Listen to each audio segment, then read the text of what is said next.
Hello everyone, कैसे हैं आप सब लोग। I am dietitian Ruby Singh, a full time nutritionist by profession. काफ़ी दिन बाद आप लोग से मिल रहे हैं, सो उसके लिए मैं माफ़ी चाहती हूँ। जैसा कि हम सभी लोग जानते हैं कि ये पेंडेमिक टाइम चल रहा था और बहुत सारे लोगों ने अपने near one and dear one को खो दिया है। तो मैं चाहती हूँ कि आगे के दिनों में ऐसी सिचुएशन नहीं आए। आपको ऐसा लगता है क्या कि कोविड-19 आके चला गया, अब हम एकदम फ्री हैं, आज़ाद हैं, अब हमें किसी तरह की कोई भी तकलीफ नहीं आएगी?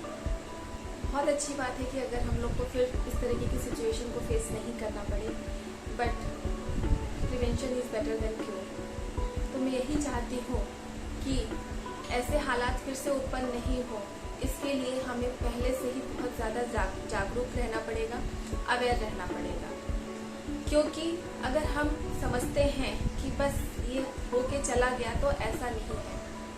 WHO एंड बहुत सारी स्टडीज से पता चला है कि इस तरह के वायरसेस आगे भी फ्यूचर में आते रह सकते हैं। तो इस तरह के जो वेरिएंट हैं, उनसे बचने के लिए हमें टाइम टू टाइम ध्यान देने की ज़रूरत है, वैक्सीनेशन की ज़रूरत है, और बाकी जो चीज़ें टाइम टू टाइम बताई जाती हैं उनको फॉलो करने की ज़रूरत है। बट कुछ भी अगर हम लोग फॉलो करते हैं, उससे पहले हमारा ये फर्ज बनता है कि हम अपना और अपनी फैमिली का अच्छे से ध्यान रखें। अगर हम स्ट्रॉन्ग रहेंगे, हम हेल्दी रहेंगे, हम मेंटली, फिजिकली, स्पिरिचुअली हर तरह से अगर अपने आप को हेल्दी बनाएंगे, स्ट्रॉन्ग बनाएंगे, तो इस तरह के कितने भी वायरसेस क्यों ना हो, उससे हम लड़ने में सक्षम होंगे। तो उसके लिए हमें करना क्या है? उसके लिए हमें अपने इम्यून सिस्टम को मजबूत बनाना है, हमें अपनी बॉडी को मजबूत बनाना है, हमें हेल्दी डाइट फॉलो करना है। अगर देखा जाए, हम एक अच्छी डाइट अपने पूरे दिन में लेते हैं, तो इस तरह के वायरसेस से हम जल्दी इफेक्ट नहीं होते, इन्फेक्शंस से हम बच सकते हैं अगर हमारा अंदर का इम्यून पावर मजबूत है, अगर हम अंदर से स्ट्रॉन्ग हैं।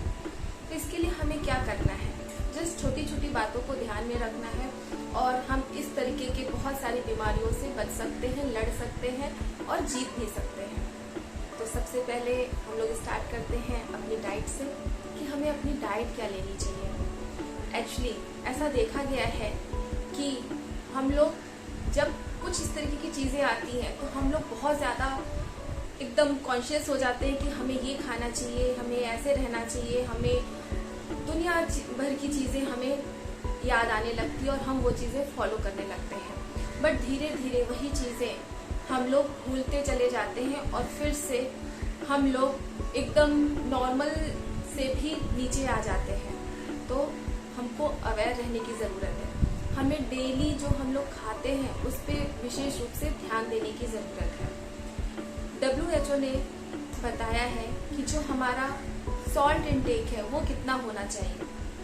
जनरली देखा गया है कि बहुत लोग ऊपर से सॉल्ट लेते हैं, तो प्लीज़ ऐसा मत कीजिए, क्योंकि अगर आप सॉल्ट ज़्यादा लेते हैं तो वो आपके ब्लड प्रेशर को तो बढ़ाता ही है, साथ ही साथ वो आपकी बॉडी में ऐसी परिस्थिति उत्पन्न कर देता है कि वो बैक्टीरिया एंड वायरसेस के लिए ज़्यादा प्रोन हो जाते हैं। तो जो रिकमेंडेड वैल्यू है वो 5 ग्राम पर डे है। तो आप कोशिश कीजिए कि 5 ग्राम से ज़्यादा नमक अपने डाइट में मत लीजिए पूरे दिन में। अगर आप जो नॉर्मल सॉल्ट की जगह पे आप पिंक सॉल्ट ले सकते हैं, रॉक सॉल्ट ले सकते हैं, वो भी बेटर ऑप्शन है नॉर्मल सॉल्ट लेने की बजाय। नेक्स्ट अगर हम देखते हैं तो शुगर हमें कितना कंज्यूम करना चाहिए? क्या ज़्यादा शुगर लेना हार्मफुल है ऐसी सिचुएशन में जहाँ पे बैक्टीरिया एंड वायरसेस के अटैक दिन प्रतिदिन बढ़ते चले जा रहे हैं? तो जी हाँ, आपको ध्यान देने की ज़रूरत है कि शुगर भी एक लिमिट क्वांटिटी में ही लेना चाहिए। आप पूरे दिन में जितनी भी कैलोरीज कंज्यूम कर रहे हैं, उसका जो आपका शुगर से जो कैलोरीज आनी चाहिए वो लेस देन 5% होना चाहिए। तो इस तरीके से आप शुगर भी अपने डाइट में कम कीजिए, इससे आप ज़्यादा हेल्दी रह पाएंगे। नेक्स्ट अगर हम बात करते हैं तो पानी। वैसे तो हम सभी लोग जानते हैं कि दिन में 10 to 12 ग्लास पानी पीना चाहिए, हम लोग हर जगह सुनते आए हैं, बट क्या हम लोग फॉलो करते हैं? तो थोड़े दिन फॉलो किया, उसके बाद भूल जाते हैं। तो मेरी ये रिक्वेस्ट है आप लोगों से कि पानी को छोटी चीज़ मत समझिए। पानी हम लोग की बहुत ज़्यादा हेल्प कर सकता है इन सब इन्फेक्शन से बचने के लिए। अगर हम पानी का इंटेक बराबर रखते हैं तो ये हमारी बॉडी को हाइड्रेट रखता है।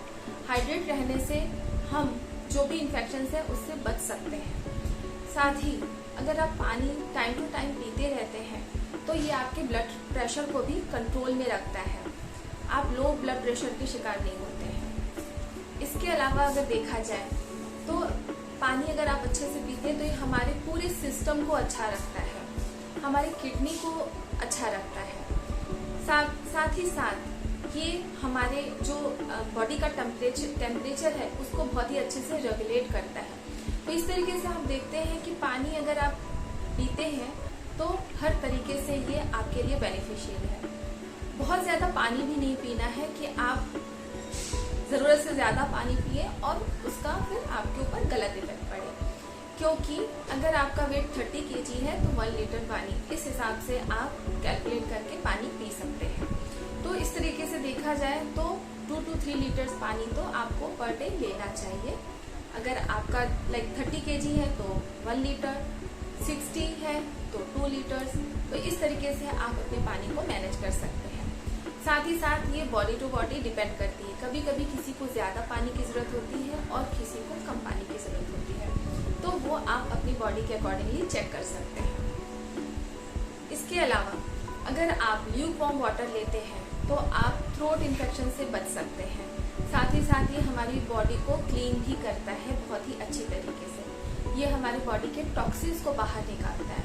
तो आप सोच सकते हैं कि जो पानी इतने आसानी से अवेलेबल है वो कितनी तरीके से हमको स्ट्रॉन्ग बना सकता है, हेल्दी बना सकता है। नेक्स्ट अगर हम बात करते हैं तो आपको varieties of fruits and vegetables लेना चाहिए।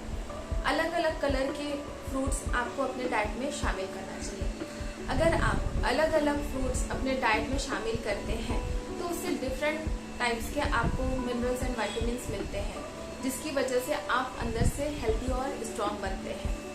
इसके लिए ये आपके लिए बहुत इजी हो जाता है। अगर आप सीजनल फ्रूट्स लेते हैं तो ऑटोमेटिकली आपके अंदर जिस विटामिन एंड मिनरल्स की ज़रूरत है वो आपको अपनी बॉडी में आराम से मिल जाएगा। बहुत ज़्यादा फिर आपको कैलकुलेशन की ज़रूरत नहीं पड़ेगी, इधर उधर भागने की ज़रूरत नहीं पड़ेगी कि मुझे कितनी वेजिटेबल्स या कितना फ्रूट्स क्या लेना है, क्या खाना है।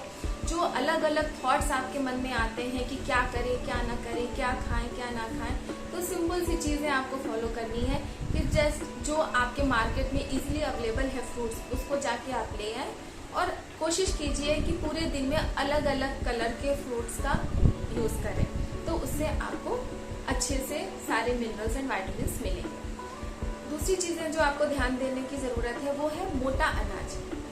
आपको जो भी ग्रेन्स लेने हैं वो जो ध्यान देकर करना है, जैसे मोटे अनाज में क्या, जैसे ज्वार है, बाजरा है, रागी है, मक्का है, ये सारी चीज़ें आती हैं, व्हीट है, ब्रोकन व्हीट है, ये सारी चीज़ें आप ले सकते हैं जो कि आपको काफ़ी हेल्दी रख सकते हैं, क्योंकि इसके अंदर की जो गुड़ है वो ख़त्म नहीं होता है। बट अगर आप रिफाइंड चीज़ें लेते हैं, रिफाइंड ऑयल लेते हैं या फिर रिफाइंड जैसे मैदा आता है वो अगर आप लेते हैं तो उसके अंदर की बहुत सारे पोषक तत्व खत्म हो चुके होते हैं। इसके लिए वो ज़्यादा आपको बेनिफिट नहीं देते हैं। बट अगर आप इस तरह की चीज़ें लेते हैं तो इसमें आपको जो मोटे अनाज जैसे मैंने बताया, आप अगर उसको रिफाइंड फॉर्म में नहीं लेते हैं तो आपको फाइबर ज़्यादा मिलता है। उसके अंदर के जो भी मिनरल्स, विटामिन्स, जो भी चीज़ें हैं, प्रोटीन, वो सब चीज़ें आपको बहुत ही अच्छी क्वांटिटी में मिल जाती है। पर डे जितनी रिक्वायरमेंट होती है वो आसानी से आपको अवेलेबल हो जाती है और आपकी बॉडी के लिए वो काफ़ी अच्छा भी होता है।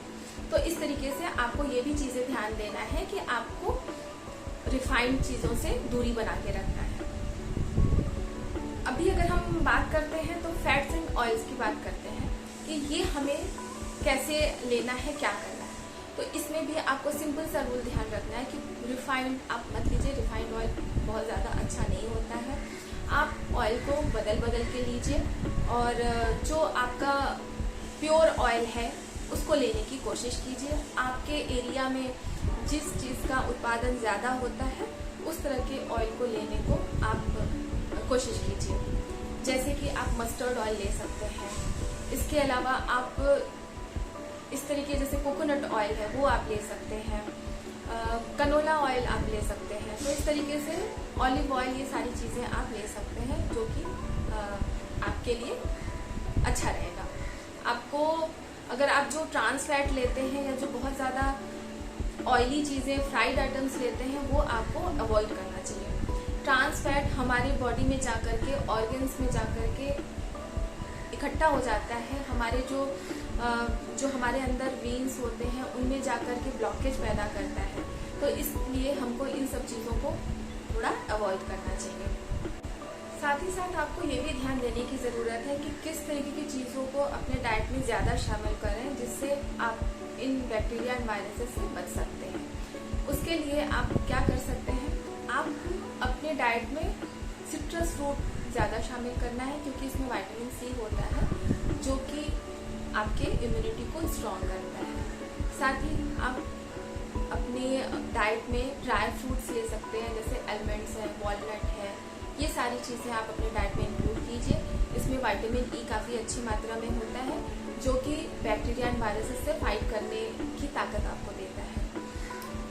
साथ ही जो चीज़ें आपको नहीं लेनी है, जैसे कि बहुत ज़्यादा टी या कॉफ़ी आप मत लीजिए, अल्कोहल मत लीजिए, स्मोकिंग आप मत कीजिए। बहुत ज़्यादा टी कॉफ़ी की लेने की बजाय आप हर्बल टी ले सकते हैं, लेमन टी ले सकते हैं, जिंजर टी ले सकते हैं।